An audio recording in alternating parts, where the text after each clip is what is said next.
Welcome everybody.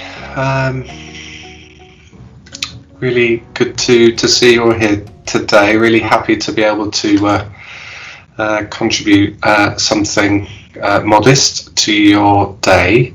Let me just, I'm going to bring a presentation up. So I'm just going to share the screen.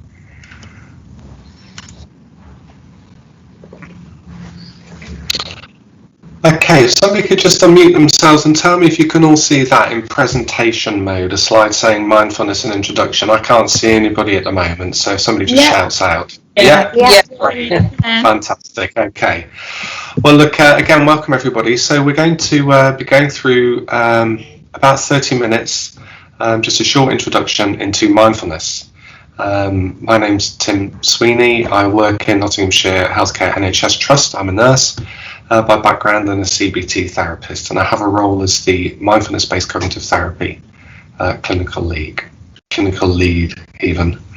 So this is how we're going to be spending the time over the next 30 minutes. We're just going to be thinking about, well, what is mindfulness? So just a basic idea about that, and also what isn't it? How does it work as far as we're able to understand? How does mindfulness achieve its effects? How do you do it? So we'll actually have a go. We will engage in a mindfulness practice together for about 10-15 minutes, something like that. And then we'll think about what's available for you as NOTS healthcare staff, and also what's available for service users in the trust. And we'll have time for some questions as well, but we'll come to that at the end. So in terms of mindfulness, what is it? Okay, well, we could get some suggestions. Maybe if anybody wants to just unmute themselves and shout out what, if you say the word mindfulness, what comes into your mind? What do you think mindfulness is? Maybe just one or two examples from you. Meditation. Meditation, and then somebody else said something else. Sorry, what was the other thing? Being in the moment. Being in the moment, lovely. Yeah, great. Thank you. So mindfulness is cultivated through meditation practices, which are like a vehicle for sort of growing mindfulness and developing mindfulness through meditation practices. So there are lots of mindful meditation practices, and we'll do one in a few minutes. And mindfulness, as was also said, is really about inhabiting the present moment more fully. So here's the most, and apologies, a lot of you may already know all about this, but just a quick sort of refresher to orientate us, as it were. This is probably the best known definition of mindfulness by John Kabat-Zinn, who's kind of regarded as the godfather of mindfulness in the Western Hemisphere, bringing mindfulness to the US in the late 1970s in a program called Mindfulness-Based Stress Reduction. So this is his definition, and it's often cited as the kind of the key definition of mindfulness. So what we're doing with mindfulness is that we're deliberately bringing a non-judgmental, so an accepting awareness to what's arising in the present moment for us, to things just as they are. So it's a form of awareness that's really seeing if we can really be connected more fully in a non-judgmental way to our present moment experience just as it is. So there are lots of myths about mindfulness, or ideas about mindfulness that may be related, but perhaps slightly confused. Lots of confusion about what mindfulness is and what it isn't. So just to highlight some of the common myths, if you like, about mindfulness and what it isn't. It occurred to me as I wrote this slide, what mindfulness isn't, is that the list could be like, pretty much infinite. So just one example that came to me is what I've written up there. But perhaps, you can come up with your own examples. The list is endless. But more relevantly, what mindfulness isn't is relaxation. So mindfulness meditation may be experienced as a very relaxing thing to do sometimes, or it may not. Sometimes actually it can be a difficult experience because as we bring awareness to what's arising in the present moment for us with mindfulness, It may be that there's something unpleasant that's arising for us in the moment. We might find that we're feeling impatient or bored or frustrated or whatever. So we're not trying to really achieve any particular state through mindfulness. We're not trying to beat our experience into a particular shape, trying to fix things. What we're actually trying to do is see if we can open to our experience as it is right now. It's not just another way of trying to create some other state, but really trying to come into contact with what is here for us. And even though a key facet of mindfulness is this flavour of acceptance, it's just really allowing our experience to be just as it is. So we're not trying to create something else, we're really just seeing if we can gently open to what's going on for us in the present moment without getting into a fight with it. We're just accepting things as they are in this moment. This is not a sense of resignation, so we're not gritting our teeth against what's here at the moment. So it's not an excuse for tolerating or just sort of putting up with things, injustices or difficulties. But in order to really take care of ourselves in that moment, we need to know what our experience is. Because the more accurate understanding we have of what's passing for us in the present moment, then the better we can look after ourselves. So it's not just about accepting in that resigned, putting up with things way. Because actually mindfulness might be thought of more as a form of empowerment, because when we can see our experience more clearly in the present moment through mindfulness, it means that actually if there are difficulties going on for us in the present moment, if we're feeling upset, distressed, stressed out, angry, or whatever, then we can respond more skillfully, because we're more in touch with what's going on. And this gives us a chance to really step back and think about how we respond in a better way in those moments. It also means that if we're more in touch with our experience in the present moment, that when there's something positive around for us, actually we can really get our moments worth from that, and really inhabit the experience more fully and savour this, rather than just sort of being lost in thought, thinking about what's coming up. I'm sure those of you here are familiar with the situation where you're really looking forward to something, even if it's a break, like a cup of tea or a cup of coffee in the middle of a really busy day, and you think, oh, I can't wait to sit down and have a cup of coffee and have a bit of a break, go for a walk in the garden or whatever. And then you get to that break or that cup of coffee. And what we typically might find is that as we're drinking the coffee, as we're walking around the garden, actually maybe we're just thinking about what's coming up, what we need to do next. So we're not really there for that experience. With mindfulness, we can really learn to be present in a way that we can choose, that can be really helpful for us. So just thinking a little bit about how it works before we move into a practice together. Obviously it's a huge question, debated, a lot of research into mechanisms of action with mindfulness. How does it achieve its effects? But some basic answers around how mindfulness works includes understanding of the workings of the mind and how our mind generally functions and operates. A really helpful study that was carried out in 2015 that will illustrate some of these points quite helpfully. It was carried out with about 2,500 people, just members of the public, who were contacted, texted at random points in the day over the period of a month. And they were just asked what they were doing, and then also whether their mind was on what they were doing or whether their mind was somewhere else, they were thinking about something else.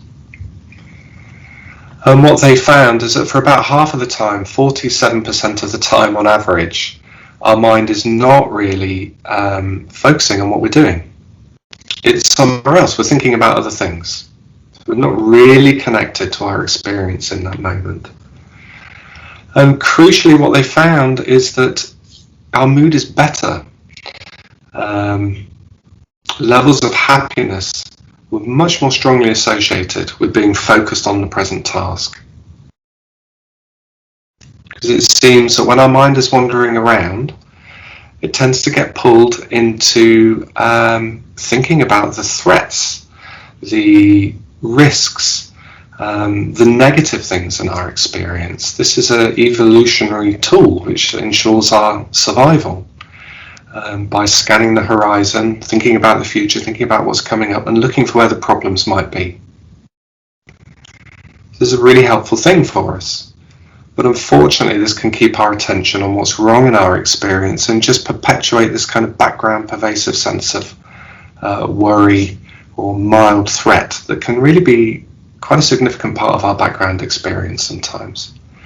But if you were to just reflect back and think about what you were thinking about this morning as you were brushing your teeth or doing some other routine activity, and just think about where your mind was during that, or maybe just contemplate that tomorrow morning or later today as you brush your teeth, and just really start to be interested, where does my mind go to? And very often what we can find is it just gets pulled into what's wrong, the worries, that kind of thing.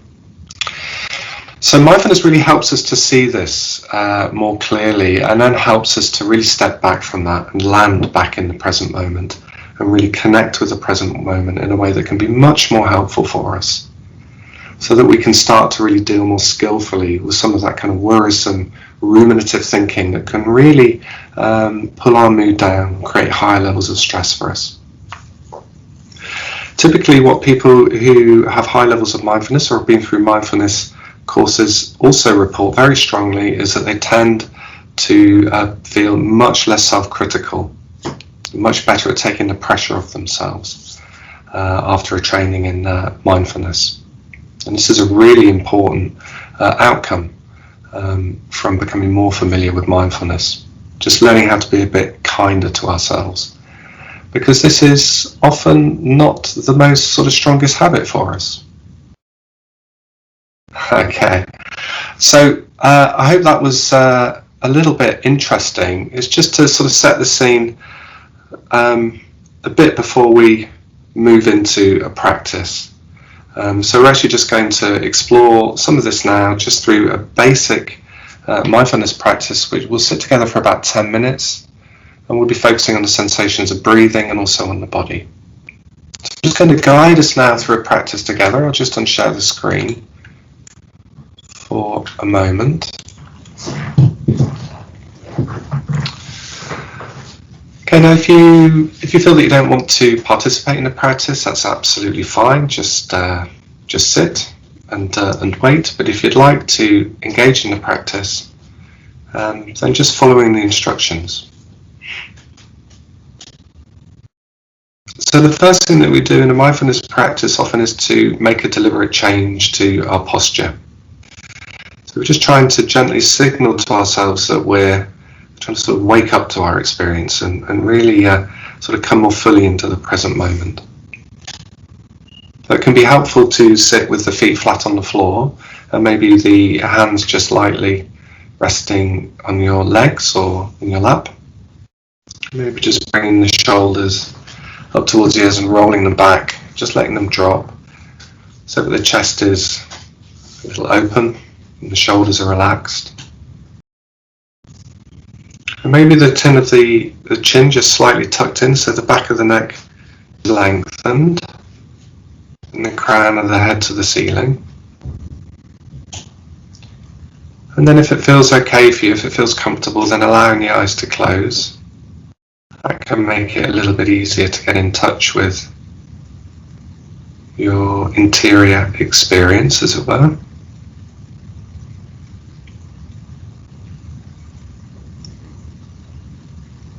And so just taking a moment to be open to sense of the body, the posture.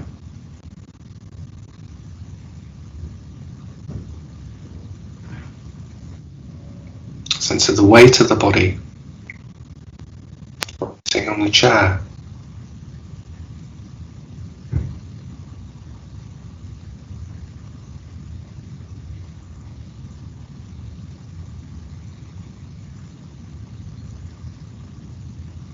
Just noticing sensations of contact that the feet are making with the floor.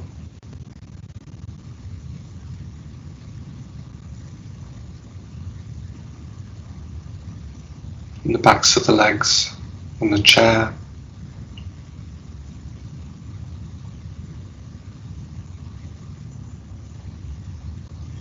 Sensations in the hands where they rest on the legs or in the lap.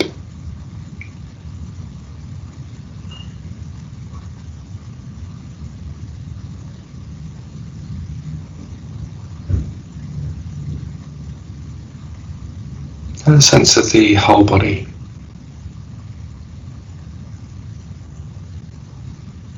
As best you can.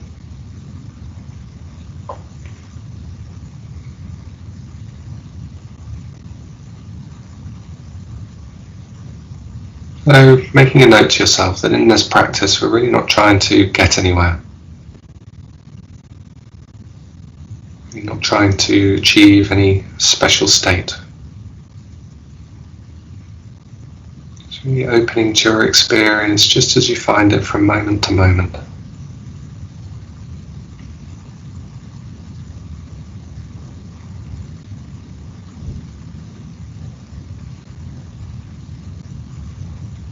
And tuning into the sensations of breathing. Seeing if you can notice the breath as it enters the body in the nostrils.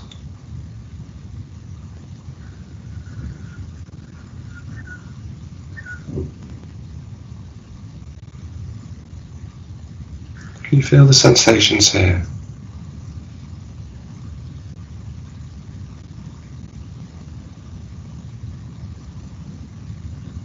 Breath moving through the nostrils.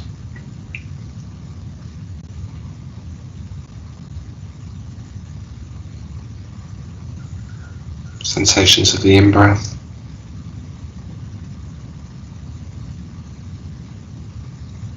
And sensations as you breathe out.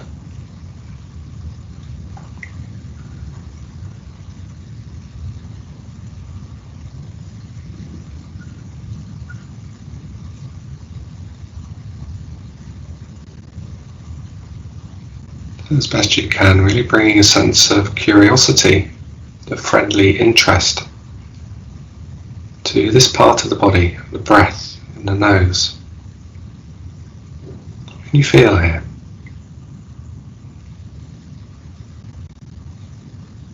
Just really connecting with the breath. And noticing any thoughts that are in the mind right now. Perhaps the mind has really wandered away, caught up in thoughts about the future or the past, thoughts about the practice.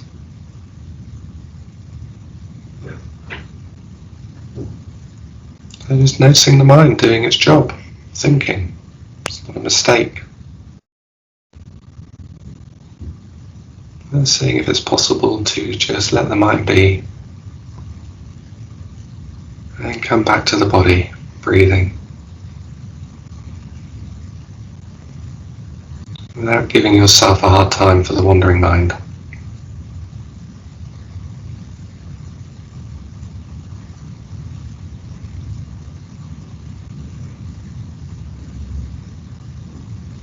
Following the breath on its journey into the body, seeing if you can notice sensations as the breath comes in, makes contact with the back of the throat. Soft tissue in this part of the body. Can you feel anything here?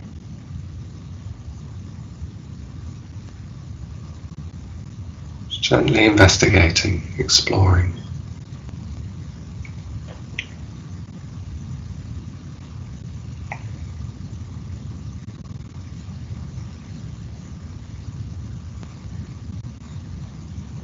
Sensations of the breath in the chest, the rib cage, the movement of the chest and rib cage as you breathe.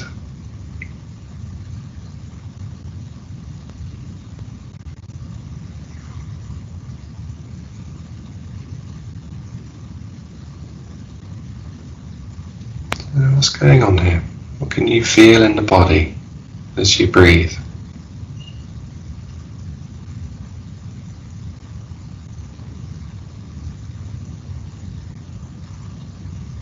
As long as we're alive, the body is always breathing.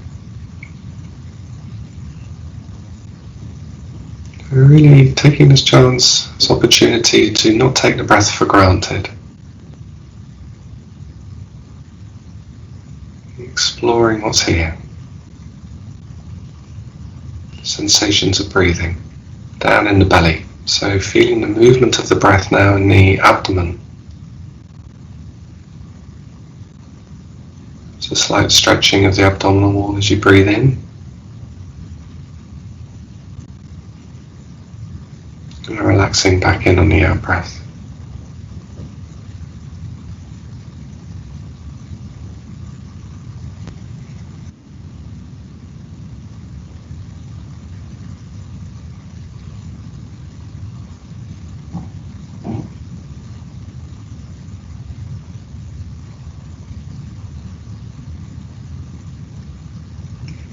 Maybe very subtle sensations of the breath here in the belly. And just seeing what you can notice, what you can observe.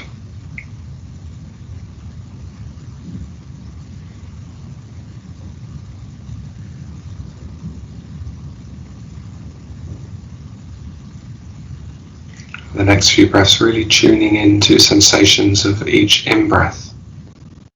Start of the in-breath. Where the in-breath shifts and becomes the out-breath.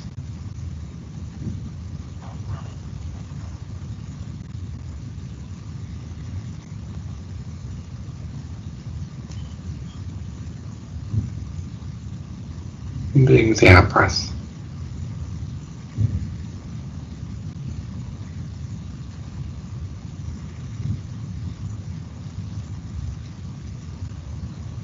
Quality of sensations as you breathe out.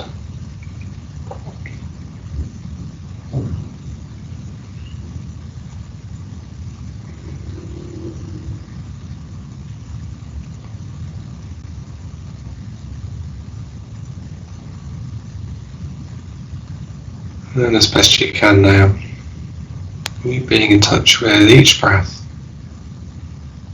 the full duration of the in-breath, and full duration of the out-breath. And slight pauses in between.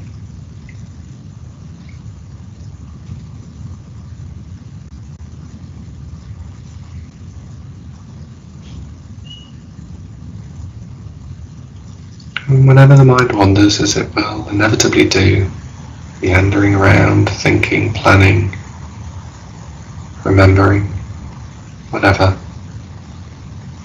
just notice where it's gone to. Where's my mind right now? And gently draw attention back. Just escorting awareness back to the breath, back to the body, as best you can.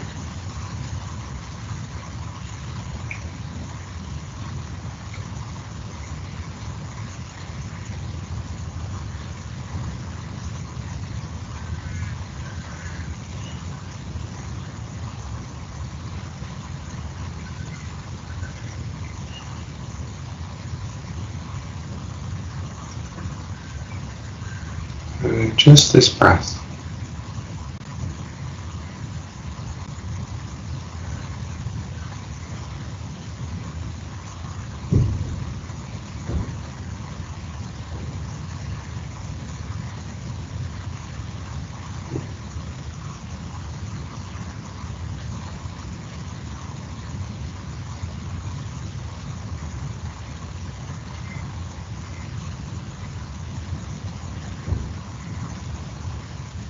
And when you're ready, just taking a deeper breath in. And as you breathe out, just opening the eyes if they've been closed. So we bring this short practice to an end. You might want to make some movements, just a bit of stretching or whatever your body feels it wants and needs.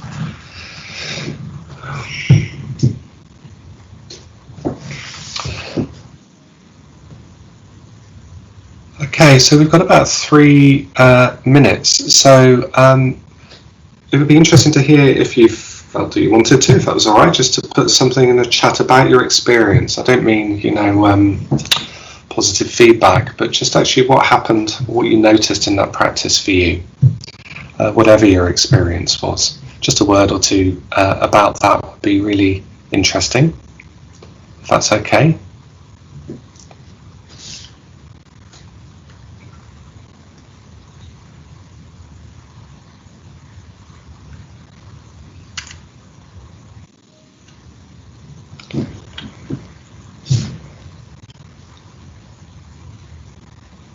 Some time to be calm. Okay, so mindfulness practice really can be very calming, or it might be that our experience is different. We might get really sleepy, or we might get frustrated and impatient. A really important point is that it's wonderful when it's calm, and that can feel really good and be really helpful. But also we can really learn from the struggles as well within a practice. Mindfulness is a way of really starting to learn more about experience, including those experiences that we might have with difficulty, so that we can learn how to be with these in a more helpful way. So whatever our experience is of a practice, whether it's of constantly thinking about stuff and hardly being with the breath at all, or whether it's falling asleep, or whether it's feeling really impatient and restless, from the point of view of mindfulness, they're all equally valid experiences, because they're all